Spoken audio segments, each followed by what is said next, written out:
Good morning, ladies and gentlemen. I am Prabhakar Saraswatla from the Delhi Entertainer. Today we have a very special guest, Dr. Narasinga Rao, Dr. B Rao for short, who has been an inspiration and idol for a generation of youngsters, both in Bhattam and Saraswatla families, his father's and mother's side families respectively. He has come up in life in the hard way and became the first doctor in the family from both his paternal and maternal side. He has a trail-blazing career predominantly teaching anatomy for over half a century. Let us know some facets of his life and times. నమస్కారం doctor Narasingarao గారు, బాగున్నారా? మీ ఒంట్లో బాగుందా? In the next half an hour or so, I will chat with you, going through the important facets of your life so that younger generation will know more about you, your life, times, and get motivated.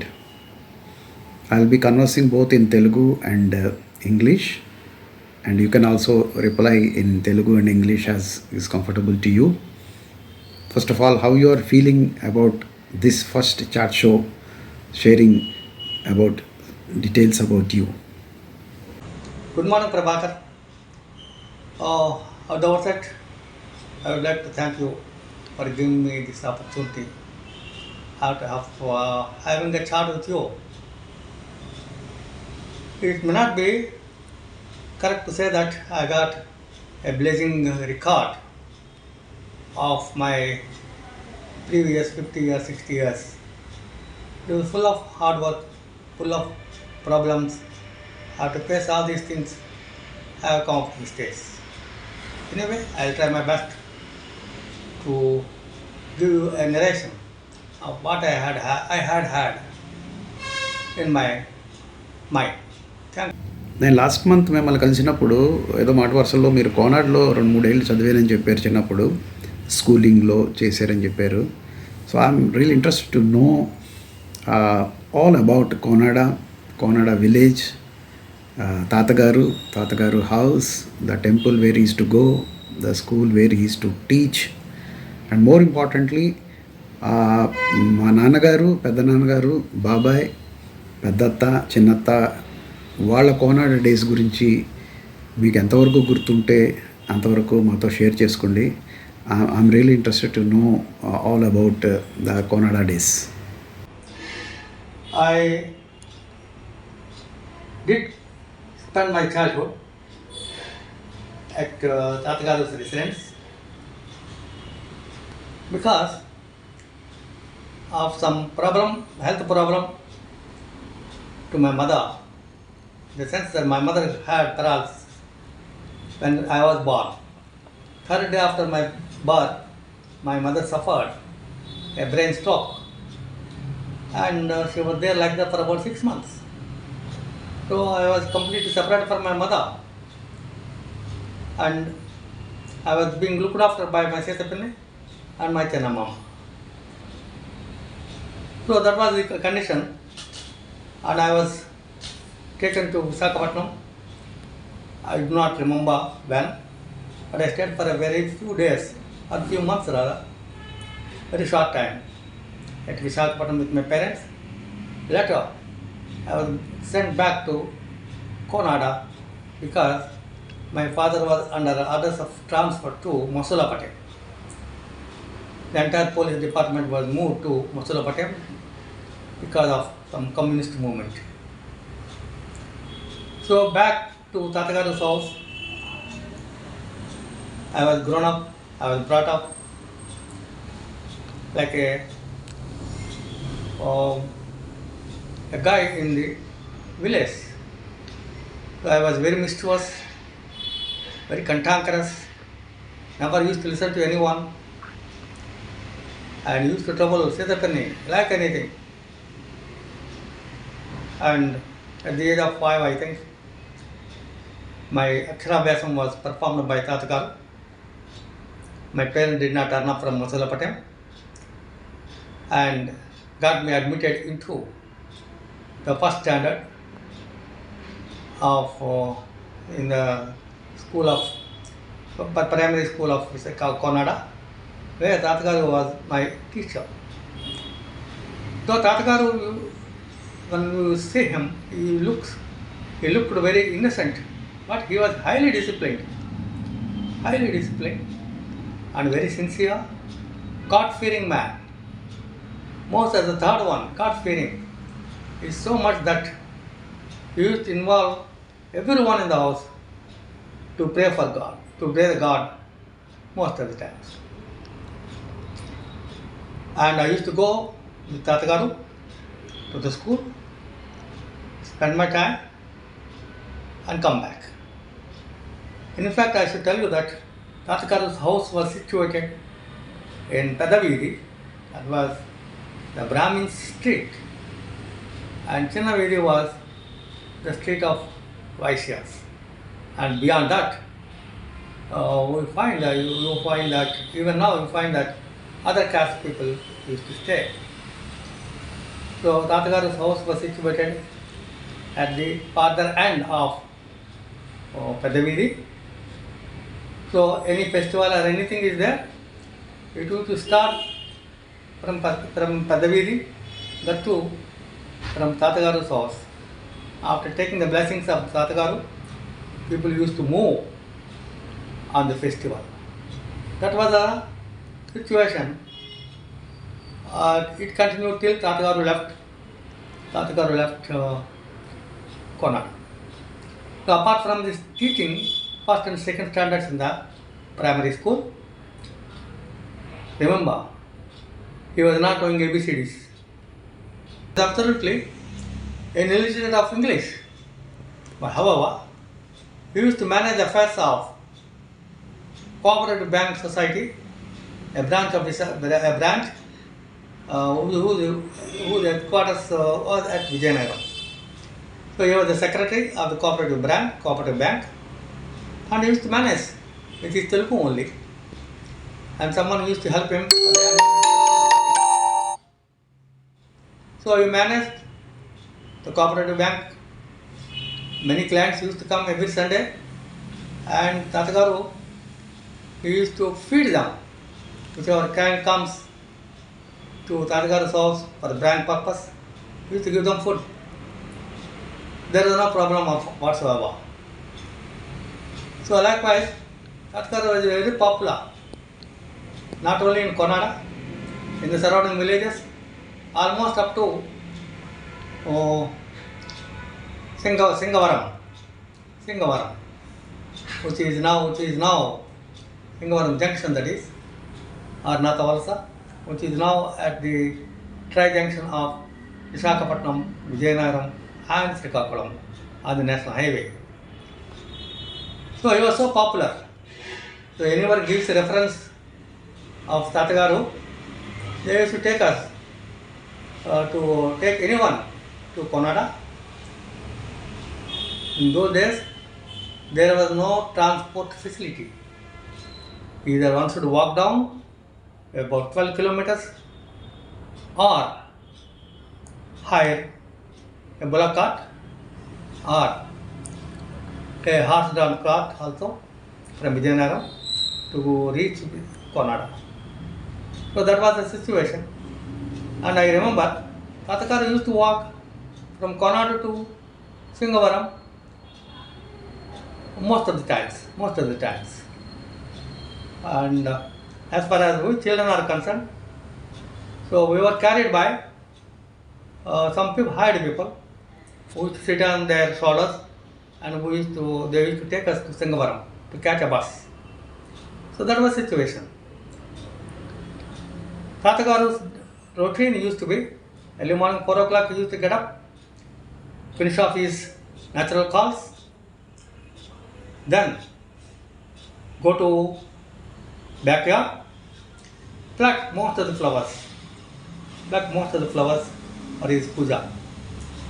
His puja used to be for 2 to 2.5 hours, and very decent puja. He never used to allow anyone to enter the puja room. The puja room was partly seen even now. It is partly seen even now. When you visited Kannada, what you must have seen happened to the puja room. So that was that. And after that, no coffee, no tea, and no breakfast. And he used to take only dhania coffee. And with a cup of dhania coffee, he used to walk down to and I used to follow him. So whoever crosses him on the road, they used to say namaskar, sir, namaskar. And used to say namaskar.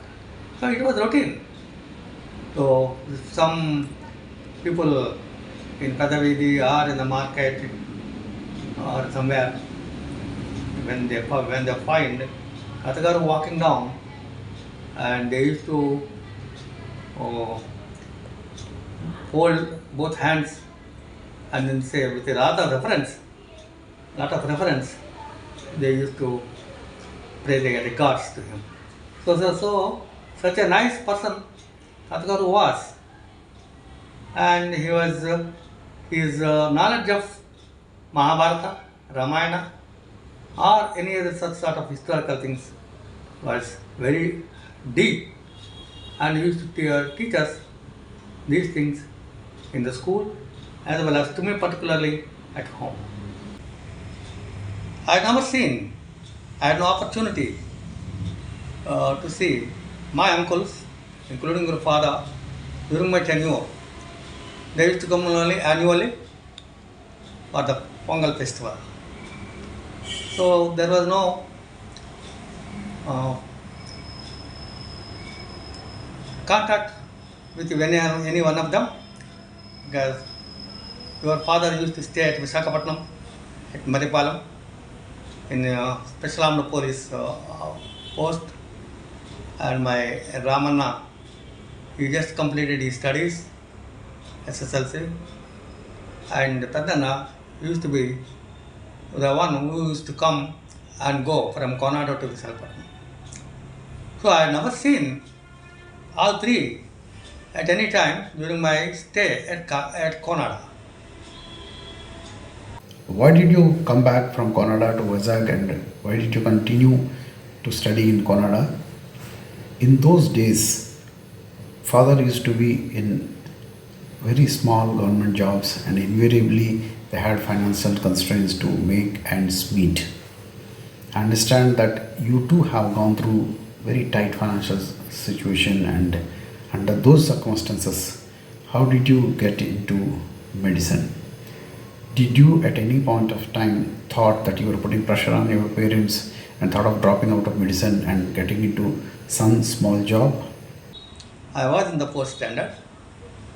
An unwanted incident happened as I was caught by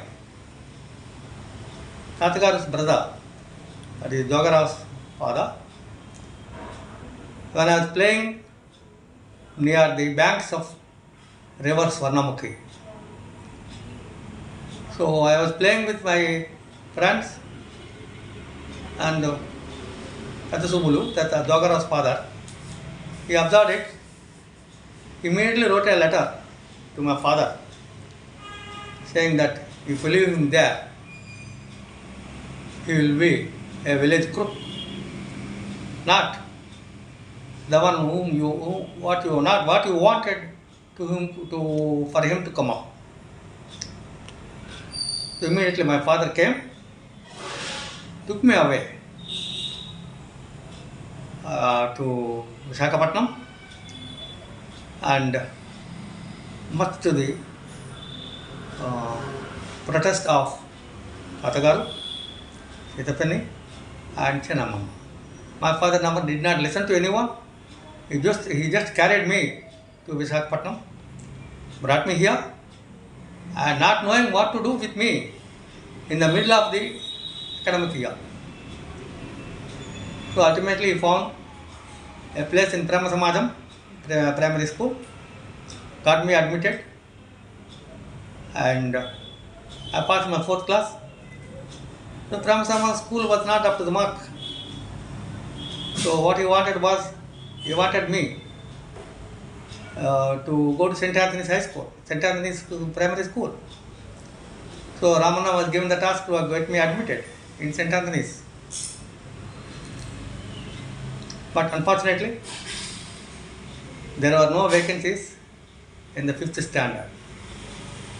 So vacancies were there only in the 3rd standard. So he got me admitted in 3rd standard without changing my date of birth. Consequently, at the time of my retirement, I have lost 2 years of my service. So my date of birth was given 1946, instead of November as July, and I retired at the age of 58, that is 2004. Ought to have been there up to 2006 had they given November 48, because I lost two of my academic years. They should have done that. They have not done that. They have not done it. I came to know about this only in the 1976, at which time I could not do much. So that was the case. I came to Vizag. From Vizag, that is from my 3rd standard to 12th standard, I studied in St. Anthony's Higher Secondary School. My career was blasting. I stood up first in all the classes from 3rd standard to 7th form. And I used to get the first prize in general proficiency every year. Much credit of this performance should go to Ramana. And he controlled my mischievousness, cantankerous attitude, which usually you find in children. So he never allowed me to go out of the house. He never allowed me to speak except my subject. So that was the discipline I learned from Ramana, which I continued in the latter stage. At this stage, I should mention that about my father's finances. My father was under greater financial stress because we were about 7 people, my brothers and sisters totally, and 2 dependents, my grandmother and my uncle. And he had to look after all these people with a mega salary of 250 to 300 rupees.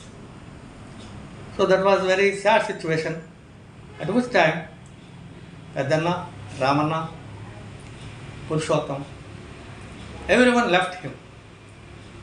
My father was left alone. So that was a great stroke for him financially, very badly. And my father never gave me a chance to think of going for further studies after 12th class. In the 10th class itself, he trained me to learn the work of a junior assistant. He trained me how to log the book, or how to log the papers, official papers, and how to number them, how to file them, all the junior assistants work. So he taught me and I did it. So I learned everything. So finally in the 12th class, when my bishop, okay.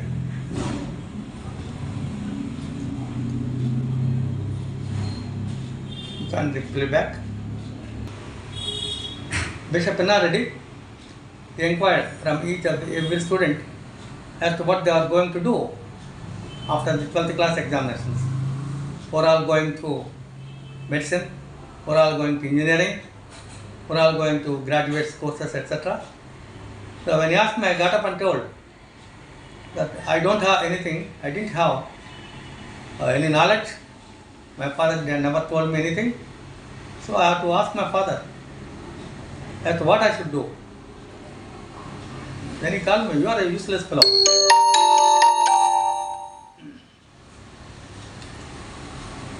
So in 12th class also, I used to be the state first, not state first, sorry. I used to be the class first in the annual, in the quarterly and half yearly examinations. And in the annual examination, that is higher secondary examination. My father never thought that I would fare like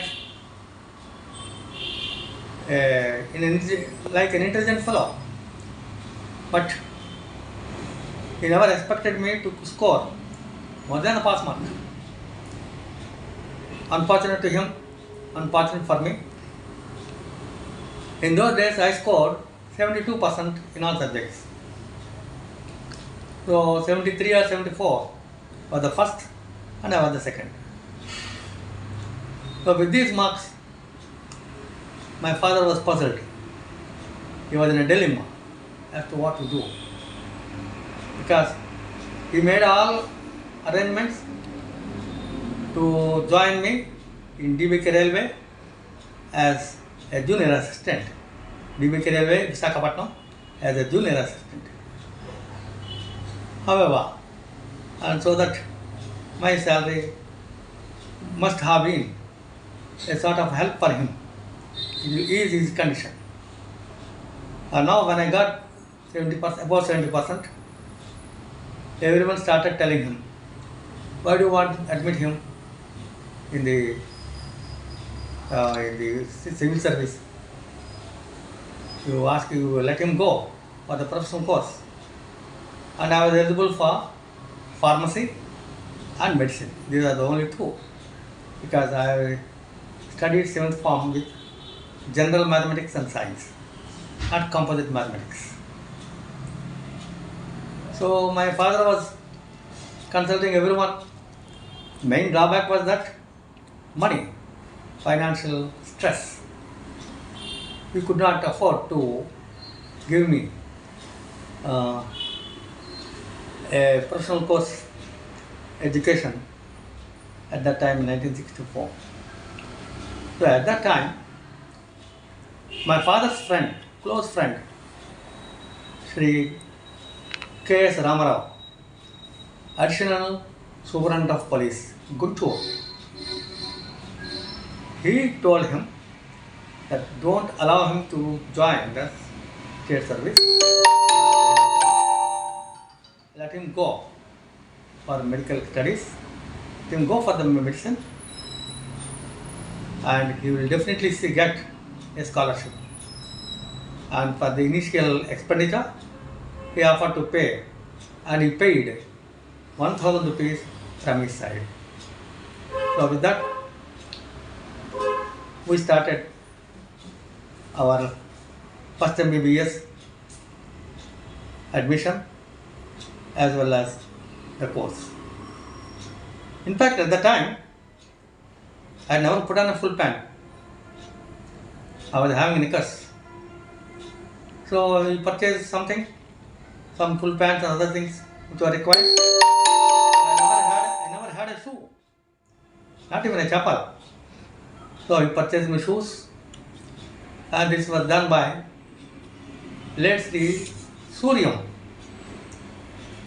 an SI working in one town police station in Visakhapatnam. So he took all the things. I purchased everything, he gave it to me, and that's how I started my journey in Andhra Medical College. Much against the will of my father, of course my mother, and Tatagaru. Tatagaru came down to Vizag from Kavanada, and he said, why you are joining him? The Gumasta, that is clerk's post, is the best post. All my sons have joined the Gumasta service. Why you are sending him? No, don't do that. you will have a lot many problems. You will not be able to support him. That was what Tatgaru said. In his view, he was very innocent. In his view, Gumasta's post was much better than a doctor. His views used to be like that only. And somehow I joined the medical college.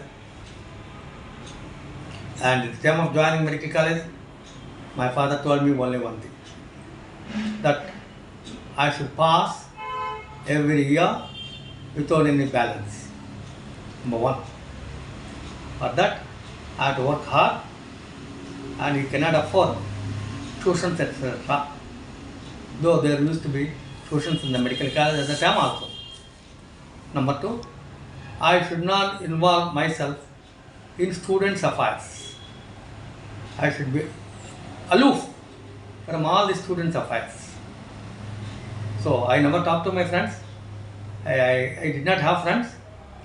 I used to walk all the way from Madhuranagar to A1 college where the first and second year classes were taken. I used to walk like that 4 times a day. 2 times to the medical college and 2 times for going to the central library, which was situated in KDH, and studied like that. So I continued like that. I never disappointed my father, and I passed all my subjects in the first chance itself. Though not with very good marks. I used to get good marks, but not very good marks. So that's how I completed my MBBS in 1969 and immediately joined the internship. At which time I used to get 150 rupees as stipend.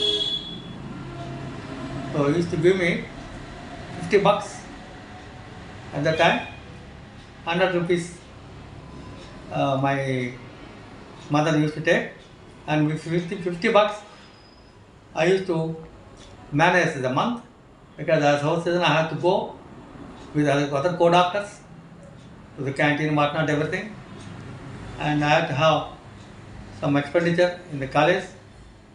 At that time, I tell you, I never had a watch. One day, my assistant professor, with whom I was working, he asked me, when he during rounds, he asked me, when other postgraduates was there, he asked me, "You fellow, how did you record the pulse?" Yes, I said, I recorded the pulse because my friends are having watches. He shouted at me and he insulted me in front of all other people. He said, "You will not come to the college board unless you put on a watch." So in the evening I told my father, I don't know where he managed, how he managed. Next morning I got a wristwatch that was Henry Sanders wristwatch, which I continued to have till I came out of army service. So I continued my internship. I was being led by teaching staff, hospital staff, everyone. So there were no hitchcocks in that, no hitches anywhere. I completed my internship. In fact, my gynecology professor, head of the department, Dr. Subhadra Devi, he gave me a testimonial that it is very difficult to find a house surgeon like Narasinga Rao, and he will be an asset to any institute wherever he works. I kept that till now, till recently, that is still there with me. So he wanted me to join gynecology. I said no, I don't have an interest. I had interest only in medicine. So at that time, my father, after getting the certificate of completion of internship, he got me a job in Santa Kavati, Srikakulam, where I had a posting of some assistant surgeon, Nantakavati, which was a dispensary there where the dispensary, so under the control of Jilla Parishad. And the salary was 200. And over and above that, they wanted me to register my name in NGO's employment exchange, that is in Srikakulam. I said no, I will not do that, because anyone having this MBBS degree, they will definitely get the Gazetted Officer's post, civil assistant surgeon post. So I said no, I will not go there. So my father again was disappointed. Disappointment so much, he almost cried. Couple of days, what to do with this fellow. Then at the same time, I got an appointment from Army headquarters as an SSC officer, and father said, now you go and join the army. I told him firmly and bluntly that I will not join, and I wanted to pursue my postgraduate courses in general medicine. Then came Dr. B Ramalingam, a former professor of pharmacology. My father's Adhikala Ramalingam, my father's distant relative. He caught me and he dragged me to his house. It used to be like that only during those days. And he shouted at me and cajoled me, and he said, you don't join for general medicine, you fellow, you join the army service and get into army service, you will get 4-figure salary, which the district collector used to get in those days, 4-figure salary, and help your father and look after your family, your brothers and sisters. So with that, I had a split mind what to do, whether to continue or join army. Ultimately, one morning, I told my father, I am going to join army. Immediately got my reservation done to Delhi, and my journey started to army. Not because of my love to the Indian Army or military, but because of my financial stress and strain to which I was subjected to, or my father was subjected to. I had to join army. Can you please share some details about your medico days and how tough it was for you in those days? It is true that I never had the folklore type of life which every student in a medical and a professional college used to have. Because in my back of my mind, I had only one thought, that I should pass my examinations in the first chance. Otherwise, there was no chance of myself continuing my medical studies. So that's why I was very particular about that issue. Second thing is that I studied in St. Anthony in Telugu medium. So when I came to the medical college, it was English medium. Switching on from Telugu medium to English medium, understanding subject was very difficult. I had to spend quite a lot of my time for this purpose only. I used to read 2 to 3 months earlier for myself, complete that chapter, and when the chapter was taken up in the class, again I used to read that time, and third reading was also there before I took my final examination in the particular subject. So it was reading, nothing but reading. Almost 8 to 10 hours in the night I used to read. After the college hours, I used to go to medical college library. There also I used to read. I used to prepare notes for all these things. So after that, I had to come and read up. It's not reading up, mugging up everything. I just used to mug up everything and cough it out whenever it was required. So that was the situation. Tough time, no, there is no doubt about that. It's a tough time. But my aim was that I should complete my MBBS in the first chance. And so that my father would give me a chance to go out. So I used to fight out for myself, and I did that. I accomplished my father's desire that I should pass in the first time all the subjects in MBBS course.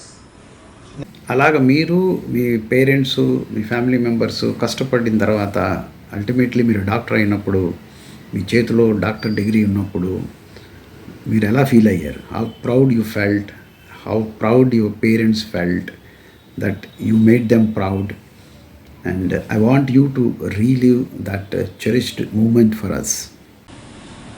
My parents were very happy when I passed my MBBS in the first chance.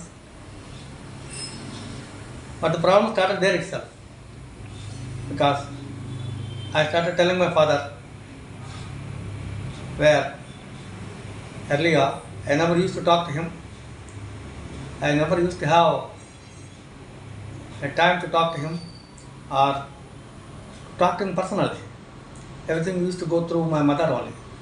Now I started telling him, I want to do this, I want to do medicine, I wanted to pursue my studies. So it became a headache for him. He was very much worried. He wanted me to join that job immediately at some place or other and help him out from his financial crisis, financial matters. But I never agreed. That was the only thing where I was very adamant. However, after the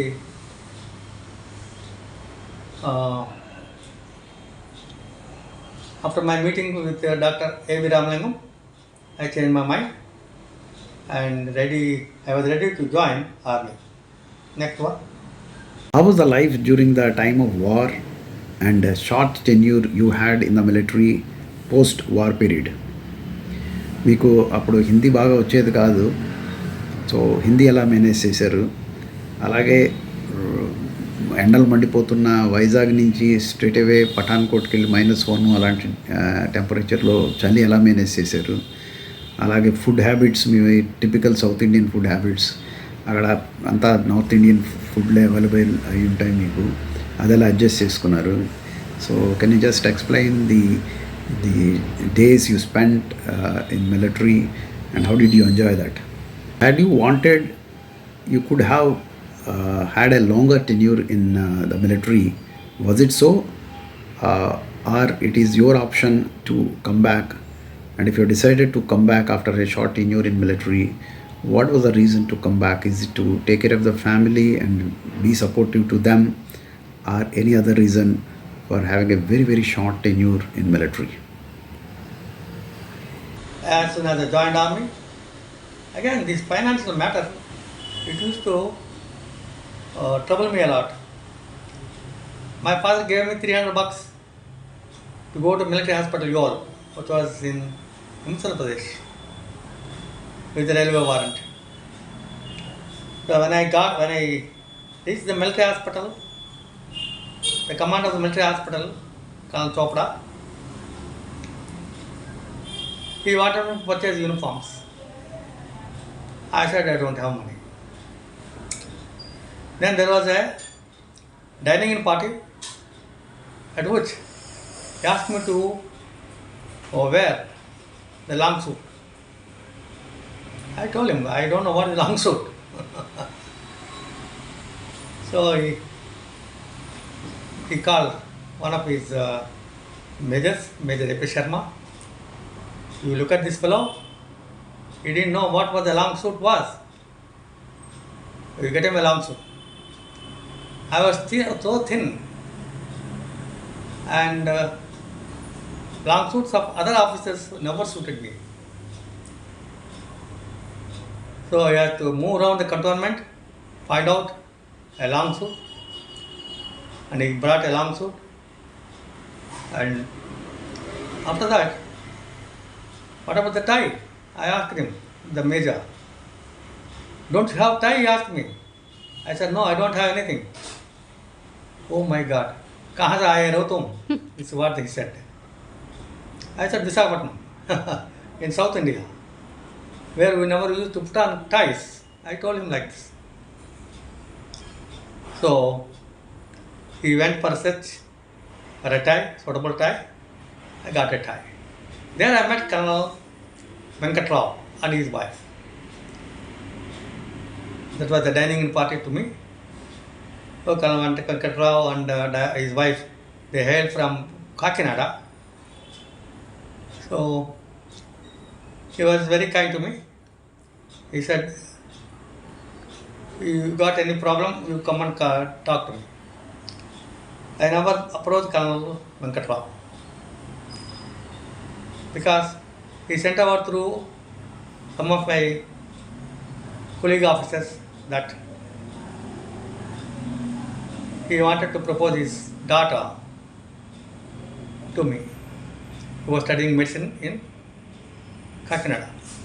I told my Major Sharma, sir, my father he happened to be a senior assistant and here is a colonel, and the distance between us is like North Pole and South Pole. It does not suit me. I will not go and talk to him. I will not go to his house at all. It was a custom that any junior officer coming to the cantonment should go and call on the senior officers. But I never went. So this has really hurt Colonel Venkat Rao, and he showed his military procedures. So when I got a seat in All India Medical Institute at that time in the Department of Nuclear Medicine, I was selected for an advanced course because of my marks in general medicine. Colonel Venkat Rao said no. He declined. And in fact, he wrote back to Army headquarters saying that this fellow is a short service officer having only 2 months of service. How could you go? How could the military headquarters send him for an advanced course? It is meant for permanent officers. That's what he said. That was how I was nailed. So I lost the chance. After that, when my work was recognized in the military hospital York, I was sent for military training at AMC Center School, Lucknow, in the month of September, October. For 3 weeks course, I had my training there, and my commander told me that I would be brought back to MHO. But however, on the last day of my posting at our training, I was told that I was not being posted back to MH Military Hospital Yole. Rather, I was posted to 216 Medical Company, a field medical company situated at Patiala. I was asked to come to the railway station, dumped in the compartment, and the military instructors, they left the place. I never knew where it was. It was somewhere between Ambala and Ludhiana.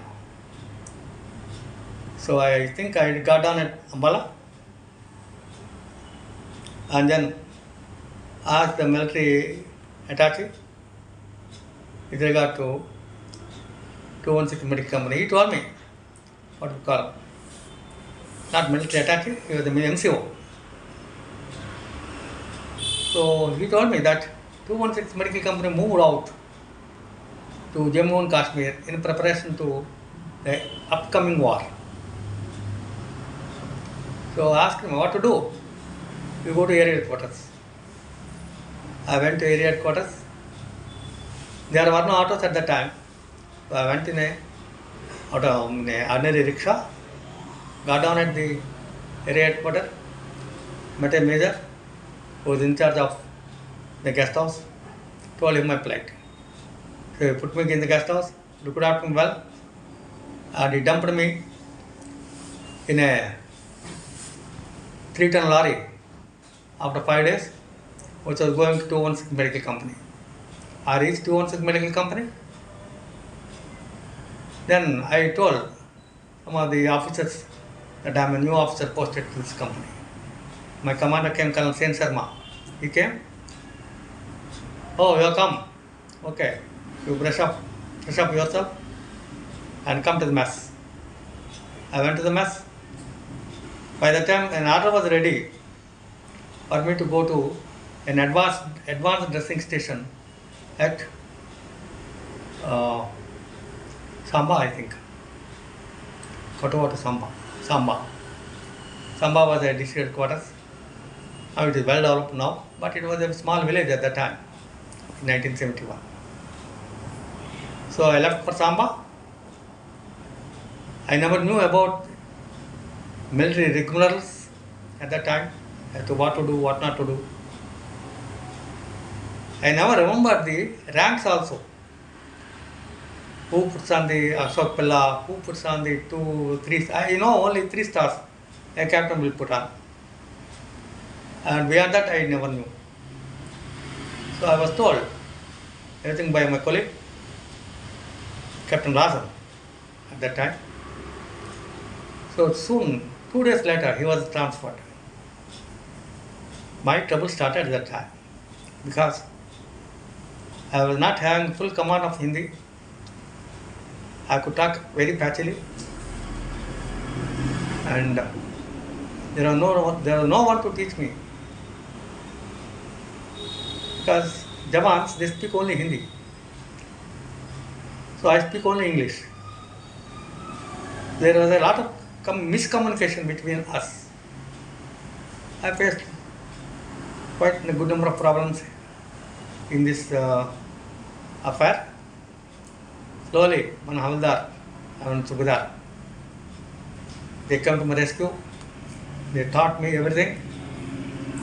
And at that time only I was introduced to bunkers. My accommodation was in a bunker. A 6-feet ditch covered with a tent. That was my bunker. So I spent my time like that and learned a little bit of army ways and doing things in the army way. Then war broke out in the month of December. On 3rd December, war broke out. And I was made in charge of one advanced dressing station. I was given 40 to 50 men and about 10 ambulances. And I was told by my commander, one brigadier, who is no more now, that the casualties come only in the early morning, around 4 o'clock, because fighting takes place from the evening 6 to midnight 12 or so. Also, the casualties can be expected any time after 12. First day, there was one lorry dump of casualties. So we have to receive all those casualties and categorize them, give priority to the cases, and send them to the respective field hospitals where the specialists were available, surgeons, other specialists. So in this bargain, we were subjected to a lot of, attacks by the enemy. Enemies were just used to bombard our area. However, not even a single bomb fell on our headquarters. Headquarters was in a bunker, big bunker, Headquarters means headquarters of the Independent Armored Brigade. Not even a single bomb. So, a number of attacks were there. Bombs fell all around, but not in the headquarters. Every time bomb fell, a saber jet rolled, and we used to pray God that where we could see the next day. So that was the situation. So we spent our time like that. However, we were far away from the front line. On 16th of December, I was told my brigade headquarters that I should go to front line and bring the casualties in 2 ambulances. So I took 2 ambulances, I went there.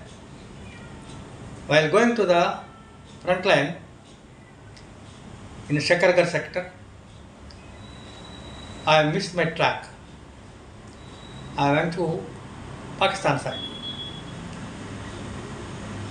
And I was challenged by an observer post, OP, about my identity. So I answered him. He came down from the top of the tree, told me, "Where are you going, you guy?" I told him so. I wanted to go to Ramri, a village on the front line, where our tanks are there, not many casualties were available.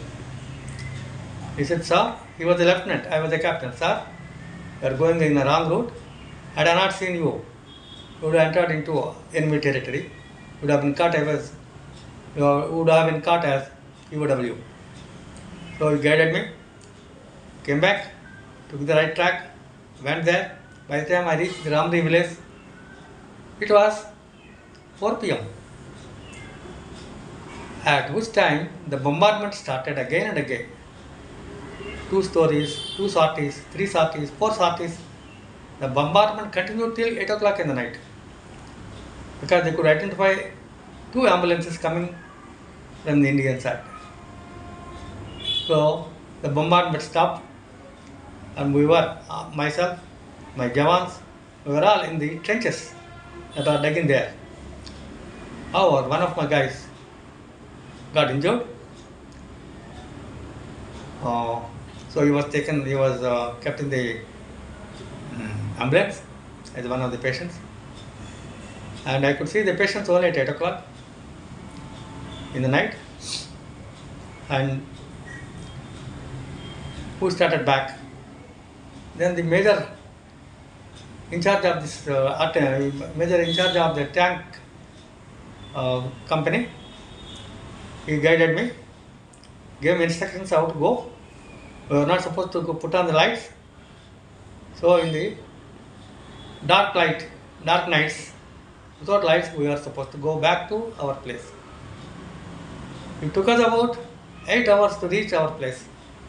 That means early hours of 17th.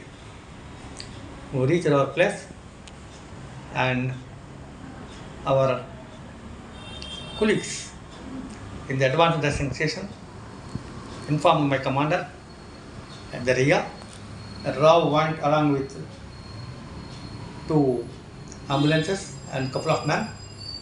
Never returned back. He left the place at 2 o'clock. Now it is 12 o'clock. So he commander asked, "Don't send any signal anywhere." Signal means telegram. Signal anywhere. Keep it. Officer is missing. Keep that signal like that, and we'll see it in the morning. At 2 or 2:30, I reached advanced dressing station. All my men, they came out and asked us, "Any casualties are there?" I said, "Casualties are there, but not from our company. Our people are hale and hearty. We are in one limb, we are alive." So there was so much joy when we came back in one limb without any injury, except one guy who had a small injury. Then we started walking along with our ambulances.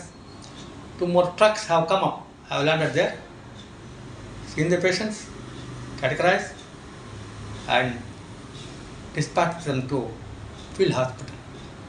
So this continued to be like that till 17th January, at which time the then Prime Minister Indira Gandhi declared ceasefire. We were all very happy. However, we stayed back in Pakistan villages for 1.5 years. We never came back to India. We were deep into Pakistan, somewhere nearer to Shakargarh sector. So we stayed in the bunkers for some time. After that, we put on tent. In the tents, we spent our some winter, summer, and rainy season, everything. For 1.5 years there, we were there. After that, we moved to Pathankot, consequent to Tashkent Agreement. So that was that. My life was very hard during war, and after that, I wrote a letter to Deputy Director of Medical Services, Western Command, that I was not happy with my posting as a regimental medical officer of the 4th Horse, because I had to spend quite a lot of money, as all the field benefits were withdrawn, and I had to spend a lot for my day-to-day needs, mess bill, etc. And I also told him that I did not have sufficient professional knowledge.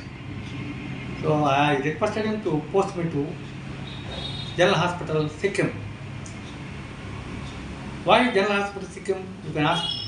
Because when I go to General Hospital, I get many allowances.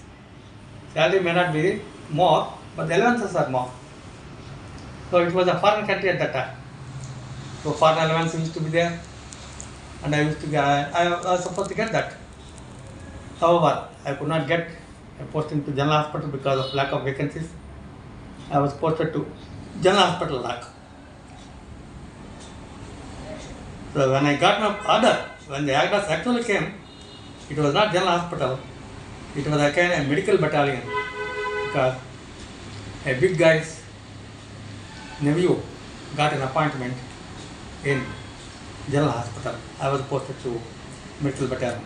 Where my life started again in a very hard way. So that was the medical battalion, at which time I lost my identity card and underwent solitary life for 2 months as a sort of a punishment. No one used to talk to me. Even my mail number was never given to me. So after the inquiry, I was to be marched to the general of the division to award the punishment. I was ready to receive the punishment. I never contested it. I told what I was, what I did, how I protected my identity card. But my commander and the assistant director did not accept. They recommended for punishment. Somehow, God is great. I did not get the punishment. I got back my identity card from Delhi, Army Hospital, Delhi, not Army Headquarters, Delhi. So I was left alone of giving a oral warning or verbal warning. After that, I was posted to Changla, 17,000 feet height from sea level, where the temperatures used to be minus 60 degrees centigrade. I was kept there for 3 months as a sort of a punishment. I was alone, and one more job used to be there with my ambulance driver. Only 2 guys, myself, one medical officer, one ambulance driver. The ambulance driver used to get me some tinned food. I would take tinned food and do complete my daily walk. I was there for like that for 3 months. After that, one brigadier, Venkopal, While passing through, he asked me, "Where from you are coming? Why did you not shave? For 2 months I didn't shave because there was no water." So I told him that I am here. Told him that I was there for 3 months and I didn't have any facility here. Immediately he called assistant director and brought me back to headquarters. However, my commander was very adamant, and after 2 days he posted me to Sham, a transit camp away from the headquarters. I excelled my work in transit camp. When General Mahadevan came for inspection, he applauded my work and he directed the assistant director to bring me back to headquarters. I was brought back and kept there for a couple of days again. Again I was posted to both Kharbu and the way to Kargil. Another vast place, both Kharbu. The winds used to be about 120 to 140 kilometers per hour. That was the situation at 12 o'clock in the afternoon. Winds used to blow 100 kilometers, 120 kilometers, and the tents used to be blown off. However, I spent my time about 2 to 3 months there. After that, I went on long leave. So that was the situation.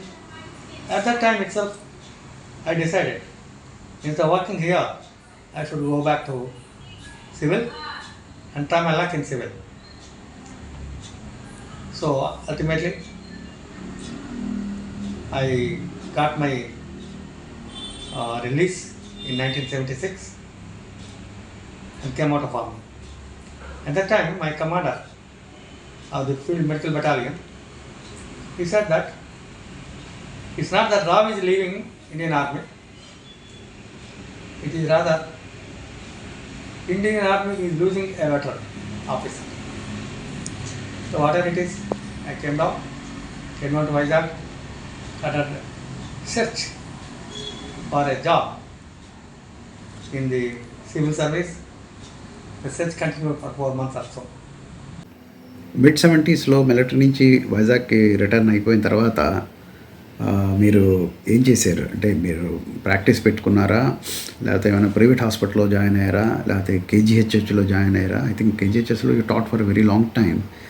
So where did you join immediately after coming back from military, and what was the path of professional journey you had crossed? After my army service, came back to civil, that is Visakhapatnam, tried my luck in my attempts to get a posting away in KGH or medical college, which I could not, and I got my posting to a long travel village, Lothgedda, about 14 kilometers from Chintapalli. There was no transport. I used to walk down from Chintapalli to Lothgedda thrice a week to conduct the OPs. There was no building at all. The building was under construction. So I used to conduct my OPs in the travel school. I, along with my staff members, used to go there morning 6 o'clock. We used to walk down to Lothgedda from Chintapalli. 9 o'clock we were there. Take half an hour rest at the headmaster's house and start OP. All travels used to come. We used to have about 60 to 70 patients. I used to carry medicines for 3 days. 2 to 3 days. Give medicines to all the travels and start back in the evening. Around 4 o'clock we used to start back, come back to Chintapalli by about 7 o'clock. So I was stationed at Chintapalli. From Chintapalli I used to manage to Lothgedda. And when I was doing like that, one IAS officer, Gopal Rao, who was the tribal welfare officer. He saw me walking down on the Kacha road of Chintapalli Luthgada. He stopped his vehicle and asked me, "Who are you?" I told him, "I am medical officer Luthgada." His jeep was packed up by that time. Number of people were there. So he just kept quiet. And in the next monthly meeting of ITDA project, I was called and I was asked to narrate my own problems. I said, I don't have problems, but problems are only for the people. I don't mind to walk down because I was in army. But what about my staff members? The first priority is that you finish off the construction of the building, hand the hand of the building to me. We will move from Chintapalli to Lothigedda. So accordingly, the work was finished in 3 months. I established my dispensary in Lothigedda, and he also sanctioned a mobile dispensary. And the dispensary used to come for 3 days in a week, which go to the hamlets of tribal villages and with medicines and with another medical officer and help the tribals whenever they have some problems. So likewise, I spent about 1.5 years in tribal area, and suddenly all the people were posted out. Myself attender were left in the dispensary. I did ask my superior, the DMHO, about this paucity of staff members. He said, "Who are you to question me?" I said, I'm a medical officer. I must have all the staff members. Otherwise, it's impossible for me to run. I can treat the patients, but I cannot do the dressings to each and every one. An ANM used to be there, or an IA used to be there. So none of them are posted. So I had a fight with him. He wrote back to Regional Director Rajahmundry that Dr. Narasinga Rao happened to be, he became a pain in my neck. So he recommended for a posting of Narasinga Rao from out of Visakhapatnam district. Somehow God was great at that time. The matter was taken up with the DMS Army, DMS Civil, and I was posted to Aganampudi as a sort of a punishment because it was blacklisted PHC. With lot many problems with the staff members, among the staff members, among the staff, amongst the medical officers. 3 medical officers used to be there, and they used to fight. And almost all the national programs were closed down at Aganampudi. It was blacklisted by PHC, and no program of health care was taken up. So when I was posted there at that time. When I went there, I started my routine work, doing OP in the morning, going for camps to nearby villages. The staff asked me, "How are you going? Should we get a cycle?" I said, "No, I don't know how to cycle." So, paidal par channa. I have to take them on their foot 6 kilometers, 7 kilometers every day. And these are infused lot of confidence in the people around, in the people of nearby villages, and my work started increasing. One by one, all the national projects of health were implemented. By about an year, the PHC stood first in the family welfare operations. I stood first in the district. So much so, in the National Malaria Eradication Program, in one of the faraway villages, having a population of 200, 199 people were affected before my posting to the PHC. So I went to the place, I stayed there, and took all preventive measures for eradication of malaria, treated all patients. The point is that there were no loss of life. All 199 people were ill and hearty at the time. So it brought lot many accolades for me, and I became a very popular doctor among the 5 centers of PHC. I continued there, but I did not like, because the medical officers have to go and sit in the house of the sarpanch or the village president and chat with them. That was the rule at that time when I went there. So I stopped all that. Naturally, sarpanch used to be against me, and he complained to the dad, additional DMHO, whoever comes to the PSC for inspection. I never liked it. So I thought, I studied MBBS for treating the patients. But here what I am doing, I was going to each and every house, ask them where the health inspector came, where the ANM came, and take all these reports and send them to the higher up. But this is not the thing. So I wanted to join. I did not like that 3 years posting. I immediately started out, appeared for entrance examination and went for the MS anatomy. Here an incident took place when I was in the PhD. The Additional Director of Health Services, he visited a far away interior village, Dr. C. Ramane, and she, to her surprise, she saw by my initials on each and every house with regard to checking up of this malaria program, smallpox program, and she checked up one of the schools. I attended to school health. So all these things, with all these things, she wrote a letter to my principal, Andhra Medical College, saying that she was very happy with my working.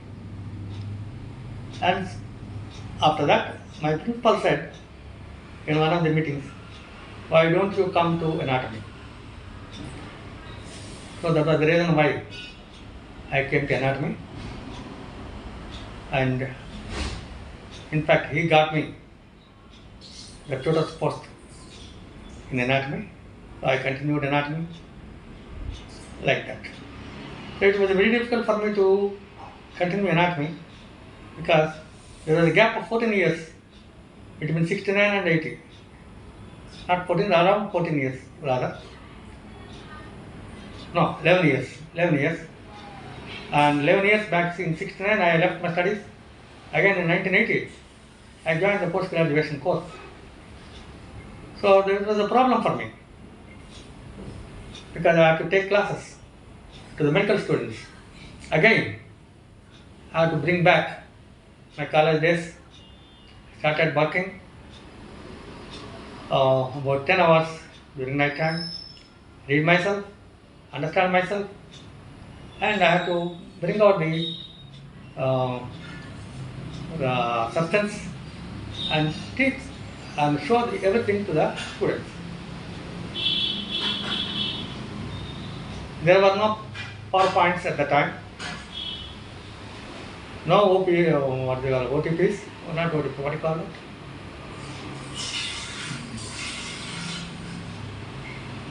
Or OHPs, no OHPs. OHP started coming at that time. No OHP, no PowerPoint. I have to learn myself, read myself, remember it in a chronicle way in the class. So I had to work hard. So working hard happened to be a routine for me. It was not uncommon. So likewise, I passed my MS anatomy. So I wanted to do PhD. My director did not agree, because as anatomist, what you are going to bring up, everything is there. So he did not recommend. I wanted to go for genetics. He did not recommend. So I kept quiet. Spent my time in the department most of the time. And after my 5 years of teaching experience, I got promotion. I again ill luck. I got posting to Tirupati. Then my family life was completely disturbed. Next one. మేము ఎప్పుడైనా సరే doctor Narasingarao గురించి, doctor B N రావు గురించి మాట్లాడుకుంటే ఎప్పుడు ఒక serious person, doctor profession, దాంట్లో proficiency, దాని గురించి చాలా తెలుసు, కానీ దాని గురించి ఇప్పటివరకు మాట్లాడుకున్నాం. But we hardly know the other side of you, especially in the younger days. What were you in your younger days? What are your hobbies? మీరు సినిమాలు చూసేవాళ్ళ? అంటే చాలామంది తెలుగు వాళ్ళు సినిమా పిచ్చోళ్ళు ఉంటారు ఆ కాలంలో. సో మీకు కూడా సినిమాలు అంటే పిచ్చి ఉండేదా? మీ ఫేవరెట్ హీరోయిన్లు ఎవరు? అలాగే స్పోర్ట్స్ అండ్ గేమ్స్ ఆడేవాళ్ళ? I have no hobbies at all. No games, no sports, no friends. I will have only 1 or 2 friends there in the college days. My closest friend happened to be my studies. Study. Nothing more than that. I was not good in sports. I was not good in games. I never had an enthusiasm to any of these things, because my sole aim was that I should get out of the college the first chance. So there are no friends at all. There were no extracurricular activities. నేను ముందు చెప్పినట్టు మా జనరేషన్లో చాలామందికి, మన ఫ్యామిలీలో, భాటం ఫ్యామిలీలోని, సరస్వతుల ఫ్యామిలీలోని, you are the idol and you are the inspiration as far as the education, discipline, taking care of the family members is for parents and other things are concerned. But in your case, మీకు ఎవరు influence చేశారు, ఎవరు inspire చేశారు మిమ్మల్ని younger డేస్లో? And is it your family members or relatives or your professors or family friends? Just let us know who has inspired you in your younger days. This question of idolization came much after my college days. In those days, there used to be a mentor. I used to follow what mentor says. And my mentor, my philosopher, and my God also happened to be Ramanna. That is because from my village life to the Visakhapatnam town life, and he was the force behind me at every step, and he guided me properly. And of course, he left us in between around when I was in the 8th class or so. But the force and the imprints which he left carried me to the 12th class. So I should say that he is my idol.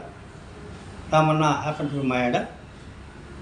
And with regard to your father, I understand, I remember that your father was also very good in his school life, but I never had an occasion to stay with him or to have some sort of influence.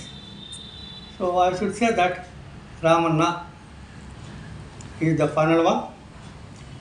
And after that, when Ramanna left us for his posting to Kurnool,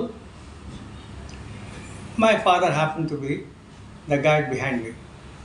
ఇది మీకు తెలుసో తెలీదో, most probably తెలిసే ఉంటుంది. ఆ మంచితనంలో మీకు మీ ఇంట్లోంచే tremendous competition ఉంది. మీరు ఎంత అయితే పాపులరో, మీరు మీ మంచితనం గురించి, మీ హెల్ప్ఫుల్ నేచర్ గురించి ఎంతైతే మన ఫ్యామిలీ మెంబర్స్ చెప్పుకుంటారో, అంతే ఈక్వల్గా లేకపోతే కొంచెం ఎక్కువే డాక్టర్ రమ గారి గురించి కూడా చెప్పుకుంటూ ఉంటారు. Though I have not interacted with her many times, But whenever I hear, I feel good.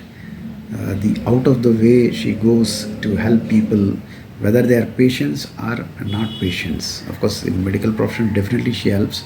Even otherwise, also she mentors people and advises people, and I heard a lot many good things about her. I would like to listen from you something about Dr. Ramagaru, your wife, and a better half in the real sense. So ఇప్పటివరకు మీరు ఎప్పుడు చెప్పుంటారో లేదో తెలియదు కానీ but I want you to say something about her and share something you want to share about her to our family members. Regarding my wife, Dr. Rama, though she happened to be my classmate, I never talked to her during my college days. As I promised to my father at the time of joining the MBBS, I will not talk to any girlfriend. So I never talked to her. When I saw her in 1980 or 81, 80, end of 80 or 81, I was surprised that the bride was my old classmate. So after agreeing, what I told my wife is that she should allow my parents to stay with me. And she wants that joint family is not acceptable to her. She can as well forget about it. So that was the only thing, and she really agreed. And she was working in a central government undertaking at that time at Vilkonda, and her salary was much better than mine. Financially, she was very much up. But after marriage, we found that herself working at Vilkonda, myself at Visakhapatnam, was not convenient. So she tried from our side to get their posting back to Vizag, Hindustan Zinc. That did not materialize, and so much so, we also tried in the civil and she could not get a posting. Ultimately, my father came in between. He said, I'll solve the problem. I'll get her a posting in a charity hospital whose conditions, service conditions are equal to that of the state service, and they pay salary in accordance with state government. And I told her she readily resigned to the government service and joined a charity hospital, AMVAV Maternity Hospital in Kapale. She joined there, got a very good name as a gynecologist and as an obstetrician. People of Putuni, whoever wanted to have a male child and normal delivery, used to come to Anakapalli and join under her care. And she got a very good name from Anakapalli to Tuni, these 2 districts. And she did very well. But in the meantime, in 1989, as I got my posting to Tirupati on my promotion, she could not alone work there, and she was only work-minded, duty-minded. And my posting disturbed everything, and she went on long leave and started her practice at Visakhapatnam.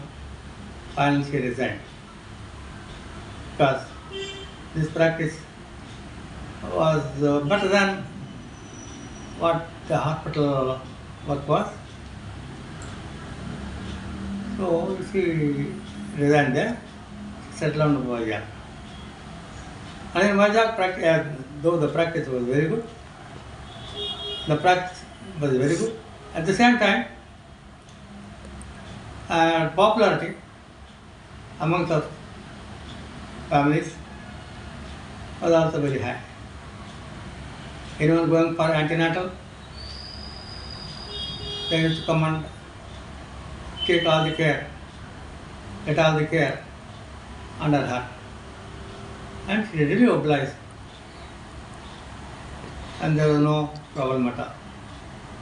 So it continued like that. and she was a good wife in the sense that she not only looked after my parents, and she looked after me because my salary was very high, very low. Her earnings were more, but there were no dispute between us. And because of her, I could construct a house. I went to 3 floors ultimately. And she was very popular, there is no doubt about it.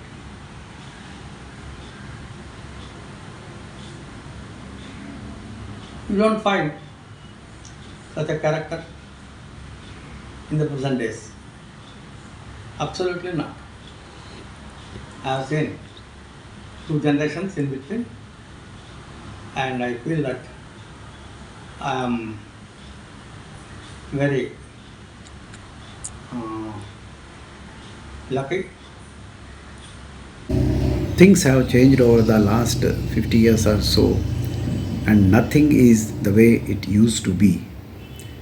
మనుషులు మారిపోయారు, మనుషుల మనస్తత్వాలు మారిపోయి, people have become self centred, I me my self అన్న attitude వచ్చేసింది. ఎంతసేపు వాళ్ళ ఉద్యోగాలు, వాళ్ళ సెటిల్మెంట్లు, వాళ్ళ ఫ్యూచరు, వాళ్ళ ఇళ్ళు, వాళ్ళ వాకుళ్ళు, వాళ్ళ వెహికల్స్, వీటి మీదే ఫోకస్ ఎక్కువ ఉంటున్నది, which of course is unfortunate. What advice you would like to give to the younger generation to have a fulfilling life, but at the same time discharging their duties towards their parents, other family members, brothers, sisters, and society at a large? I did support my family because I happen to be the eldest person, eldest child of the family, and I did have a duty towards my father and mother, towards my parents. And as I have already said, that our financial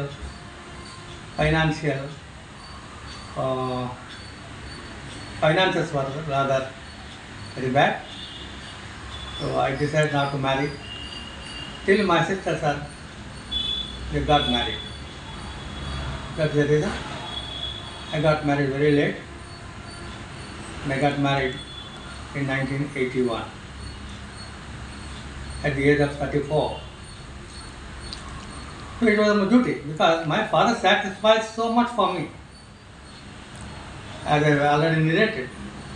So this little bit of my duty bound work is very much essential. So also my brother, he was in his degree, so I had to look after him, and I did that. So I never thought that it is an additional burden for me, because after all, every one of us should be in proper position as far as the education is concerned, and unfortunately during this period,